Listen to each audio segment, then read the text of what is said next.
நாங்கள் தமிழ்நாட்டிலேருந்து விஸ்வ இந்து பரிஷத்து சங்கத்து சார்பில் அமர்நாத் யாத்திரை வந்திருக்கிறோம். இந்த இடத்துல வந்து முழுக்க குதிரை ஓட்டுறது, தொழில் வியாபாரம் பண்ணுறது எல்லாமே முஸ்லீம் தான்.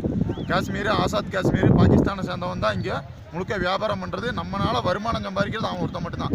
இங்கே எந்த ஹிந்துஸும் வியாபாரத்தில் பலனடைய போகிறதில்ல. ஆனால் இங்கே வர யாத்திரிகளுக்கு மிகுந்த துன்பத்தை கொடுக்கறது இங்கே இருக்கிற பாகிஸ்தான் முஸ்லீம் தான். சொல்லப்போனால் இந்த ஆசாத் காஷ்மீர் முஸ்லீம் தான். அவன் என்னங்கிறான், நம்ம நாட்டில் நம்ம பூமியில் இருந்துட்டு நம்ம கோயிலில் நம்மகிட்ட நம்ம போடுற காசை பிச்சை வருமானத்தை சம்பாரிச்சுட்டு நம்மகிட்ட என்னங்கிறான், இது அமாரே காஷ்மீர், இங்கே நீ பேசாத, நீ வெளியே போங்கிறான். நம்ம இடத்துல நம்ம நிற்கிறதுக்கு நமக்கு அனுமதி இல்லைங்கிறான். இப்போ என்னங்கிறான், ஒரு குதிரைக்காரன் 2500 ரூபா பணம் வாங்கியிருக்கான்.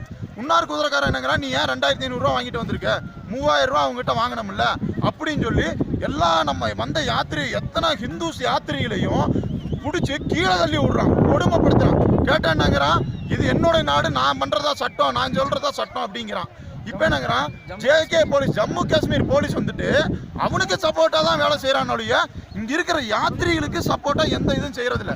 ஏன்னா ஜேகே போலீஸில் இருக்கிற அத்தனை பேரும் முஸ்லீமு. அதனால ஜேகே போலீஸில் இருக்க பூராமே அவனுக்கு சப்போர்ட்டாக தான் வேலை செய்கிறானொழிய நம்ம ஹிந்து யாத்திரிகளுக்கு எந்த சப்போர்ட்டும் வேலை செய்கிறதில்ல.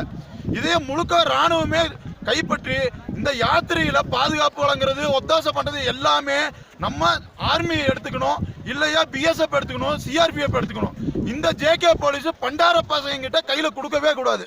இதை வந்து நாடு முழுக்க நம்ம இருக்கிற இந்து சகோதரர்களை பகிர்ந்துக்கணும். இந்த விஷயத்தை இன்னும் மேற்கொண்டு வர நம்ம யாத்திரிகளுக்கு பாதுகாப்பான விஷயம் எப்படி, இந்த துலுக்கணுகிட்ட நம்ம யாத்திரையில எப்படி பாதுகாக்கணுங்கிற விஷயத்த பகிரணும்.